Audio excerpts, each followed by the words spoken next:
My ex-husband and his family, who used to be nice, turned out to be different than I thought.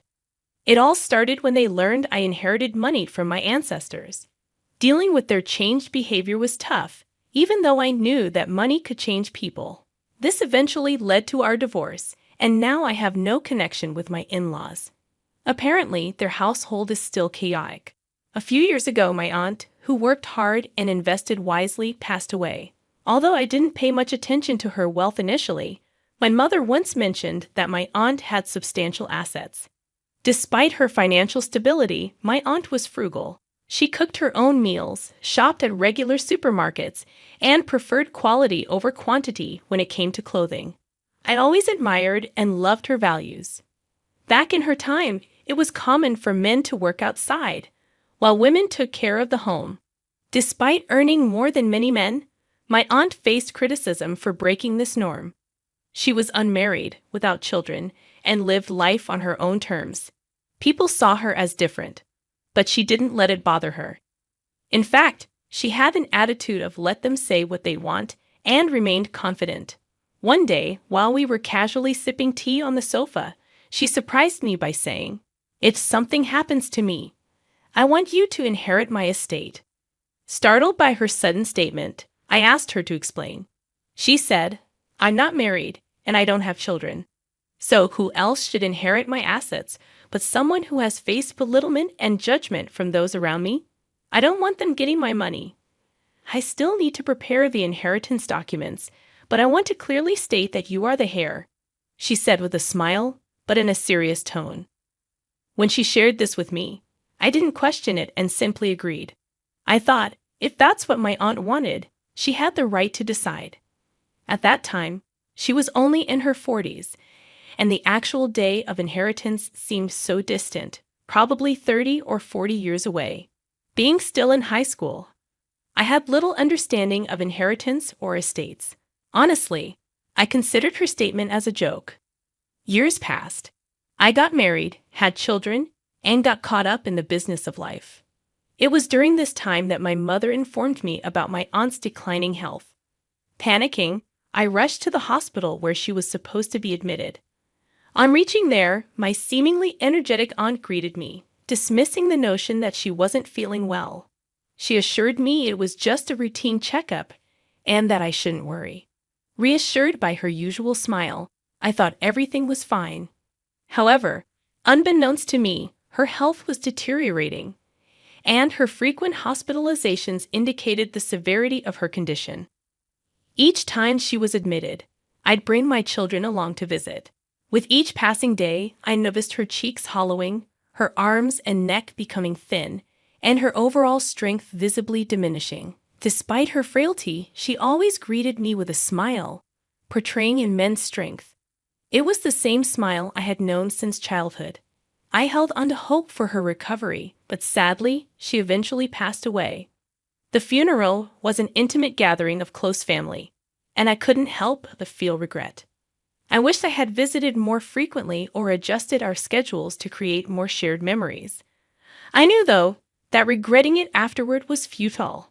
My children, who adored my aunt, also felt the sense of loss. Witnessing their sorrow and regret for not spending more time with her added to my own pain. In the midst of grieving, I received an A4-sized brown envelope at my doorstep. Glancing at the sender, I saw it was from a lawyer's office. Confused, I wondered why they would send me something when I had no memory of involving a lawyer. I hadn't been aware of any legal matters or crimes. I cautiously opened the envelope and examined its contents. It contained details related to my aunt's inheritance, making me realize that her statement from long ago wasn't a joke, and I needed to verify the information. I reached out to the lawyer's office, and during the conversation, I discovered that my aunt and the lawyer were old friends who had maintained contact. The lawyer had been entrusted with handling matters regarding her estate and inheritance after her passing. When the lawyer revealed the total amount of my aunt's estate, I was taken aback. I had anticipated a few million at most, but it exceeded 200 million. Confused by this substantial sum, I contacted my mother. After discussing with the lawyer, she shared surprising news, saying, It seems you yourself agreed to be your sister's heir. She asked me about it after your high school graduation, and I told her that it was acceptable if that's what you both decided. Her response caught me off guard, but my mother remained optimistic. Despite my unease about managing such a large amount of money, my mother suggested, "Your sister went through the trouble of leaving the documents for you, so why not accept it gratefully?" She casually added, "She left all the documents for you, so you should take them gratefully." When I questioned if she didn't want to inherit the property, she explained, "Inheritances can often lead to family disputes. A long time ago, one of my grandmother's brothers passed away without a will, causing daily fights among the siblings and their children over the inheritance. Your sister, however, left a document stating that you would inherit the estate, so it wouldn't be right for me to claim it. Just be cautious with your in-laws and husband." She shared a cautionary tale, remembering the past. Despite my assurance that my husband wouldn't be concerned, little did I know that this would later become a reality. A few days later, my ex-husband, displaying some unease, inquired, "Is that document from the lawyer about the estate?" Although I was puzzled about how he knew, I saw no reason to conceal it. Upon my honest admission, his eyes lit up, and he probed about the inherited amount. A sense of foreboding crept over me. Attempting to divert his interest, I casually mentioned it was around $7 million, but his smug expression hinted he sensed a different figure. Despite my attempts to dismiss his suspicions, he persistently urged a more thorough check. Initially brushing him off nonchalantly, I eventually grew annoyed, stating firmly, "I've already told you it's $7 million. Why you keep asking?" His vague response, "I just have a feeling there might be more," left me frustrated, and I insisted that we put an end to the discussion. Strangely, from the next day onward, his demeanor changed, and he began ignoring me. Experiencing this unfamiliar treatment surprised me. Driven by pride, neither of us initiated conversation, and 2 months passed in silence. During this period, my former in-laws, usually considerate in notifying us before visiting, abruptly appeared at our home. Their unannounced arrival sparked concern, making me wonder if something serious had occurred. They greeted me, saying, "We heard about your recent inheritance from your aunt, and is over $100 million, right? Our house is getting old, and we've been considering renovations. We're proud of our son for marrying someone like you. How about we expand the house and add a room for you too? It's a great opportunity. Think about living together." My ex-father-in-law shared this proposal while my ex-mother-in-law nodded with a smile. I was taken aback, not only because my ex-husband knew the exact inheritance amount, but also at the audacity of my in-laws suggesting the use of that money for their home improvements. Despite my shock, they enthusiastically discussed plans, including an island kitchen and making the house more accessible. Unable to tolerate it any longer, I intervened, saying, "Please don't make decisions without consulting me." They even mentioned having already obtained a cost estimate, clearly counting on my inheritance, and seemed oblivious to any wrongdoing. Overwhelmed, I had many things I wanted to express, but wanting to avoid emotional confrontation, I simply asked them to leave for the day. Later that evening, I confronted my husband upon his return from work. Initially evasive, he eventually admitted to snooping into my bank book. The inheritance details were typically stored deep inside my dresser, indicating he thoroughly searched the room. His level of obsession disappointed me. I recounted the day's events with his parents, expressing my frustration. Unexpectedly, he argued, "We're a couple, so the money you inherit becomes joint property. The inheritance is also mine, and using it for my parents' house renovation is only natural. You're in the wrong for hiding the actual amount." Despite my ex-husband persistently defending his parents' actions, insisting I was at fault, it was clear that their behavior was unacceptable. Adding to the shock, he casually revealed in the conversation that he had quit his job. Confused, I questioned, "Hold on, what do you mean by that?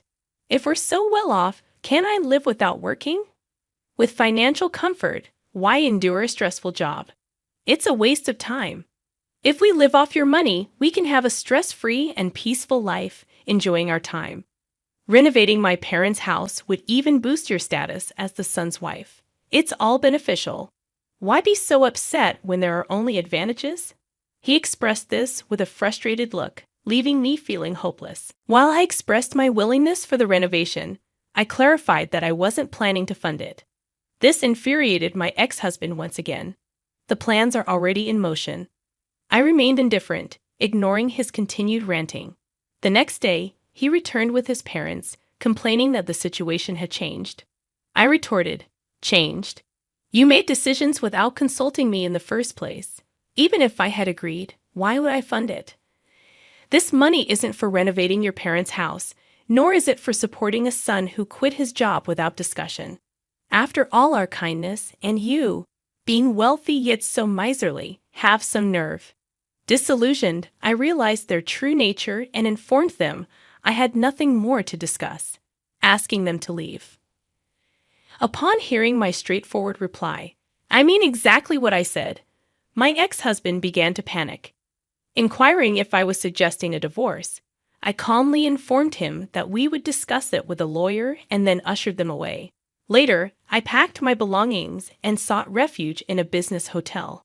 Despite my ex-husband persistently expressing his refusal to accept a divorce and professing his love for me, I responded by stating that his affection was likely for my money, not me, and proceeded to turn off my phone.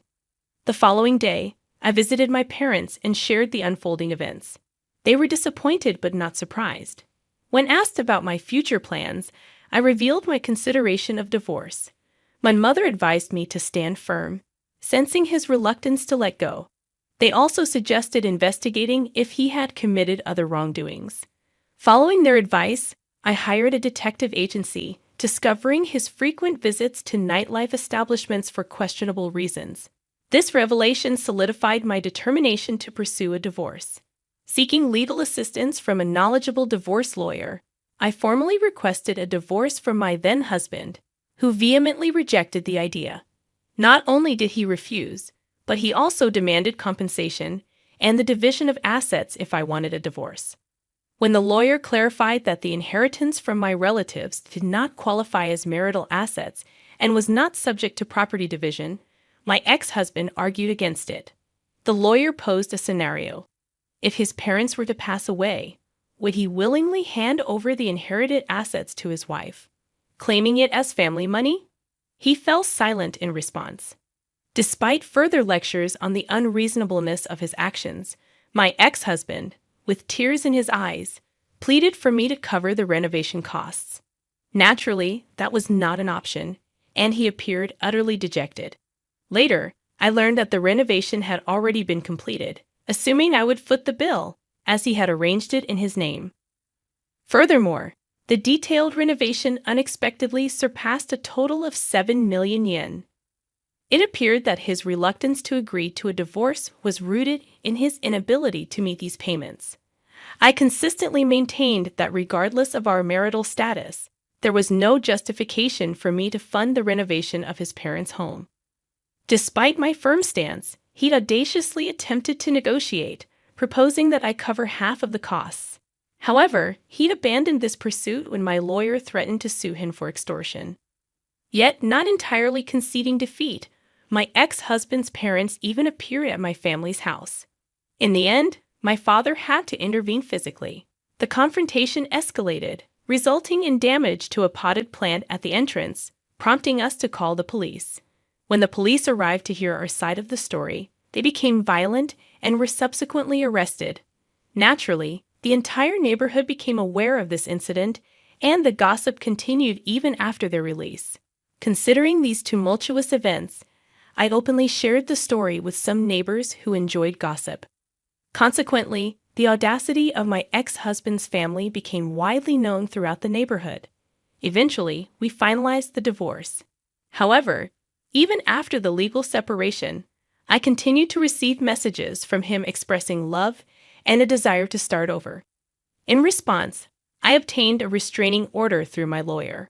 Recognizing the temporary nature of restraining orders, lasting at most 6 months, and given my ex-husband's apparent disregard for such legal measures, I decided to relocate with my parents to avoid potential retaliation.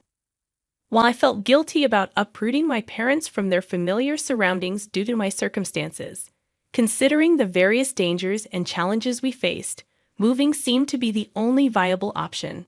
Consequently, we made the move discreetly, akin to fleeing in the night. Once things settled down, I informed my children about the decision. Although they were understandably shocked, they all empathized with my situation, acknowledging that under the circumstances, there was little else we could do. Life continued without major issues, but my ominous feelings proved accurate. Despite the restraining order, my ex-husband was found lingering near my former family home. A vigilant police officer, sensing something amiss, questioned him and discovered a small knife in his pocket, leading to his arrest. When my lawyer informed me about this development, including my ex's desire to talk, a chill ran down my spine. I shuddered to think of the potential danger if I hadn't moved away, naively relying on the restraining order for protection. Ultimately, my ex-husband was released sooner than anticipated since no one was harmed. However, the fear of returning to the area where my family home once stood lingers. For a brief period, I lost track of my ex, but a friend living near his family home provided updates. Following the renovation, heated arguments about finances became a daily occurrence. Phrases like, "You took out the loan in your name, so it's your responsibility," or "This house belongs to our parents, so they should cover the expenses," resonated loudly, making the nature of the conversations evident. Beyond verbal disputes, the sounds of objects being broken could be heard despite the recent renovation. The police were occasionally called to intervene, cautioning the family. There were also occasional remarks blaming me for the divorce or accusing others of supporting it. Before the inheritance issue, we had a decent relationship, and the bond between my ex and his father was strong. Witnessing how money could destroy these connections saddened me. Reflecting on my mother's words that money can change people, I now understand the truth behind that statement. Additionally, it appears that my ex-mother-in-law is urging my ex to find a job already, and his retort, "Shut up," is audible. It seems he still hasn't found employment, which might be challenging given his age. Due to my open sharing of the story, the neighbors are aware of our messy divorce. Consequently, nobody approaches the ex's family, fearing requests for money. Some even believe that going near their house could bring bad luck. I couldn't help but laugh when I heard this rumor. Currently, I reside in a moderately spacious rental apartment with my parents. Despite their constant encouragement to prioritize myself, the thought of remarriage doesn't even cross my mind. I've decided to spend the rest of my life with my parents. The fear lingers that if a potential partner discovers the inheritance, they might undergo a transformation similar to my ex-husband. Additionally, since I never had many hobbies or extravagant spending habits, I plan to maintain my usual lifestyle. I envision utilizing this inheritance for the well-being of my parents and myself in the future, especially if there's a need for special care in our old age or to celebrate significant milestones like my children's weddings or the arrival of grandchildren. Honestly, it's a substantial amount that won't deplete with casual spending. This money is a precious legacy from my admired aunt, and I intend to handle it with the same care she did. Lately, while working part-time, I've delved into learning about investments and financial management. It's proven to be a challenging endeavor, deepening my respect for my aunt, who skillfully managed it for many years. Although we lead content lives, occasional updates reach me about the challenging situation my ex-husband and his family are facing. However, since we are divorced, they are now strangers. Regardless of their struggles, I hope they navigate through them without involving others.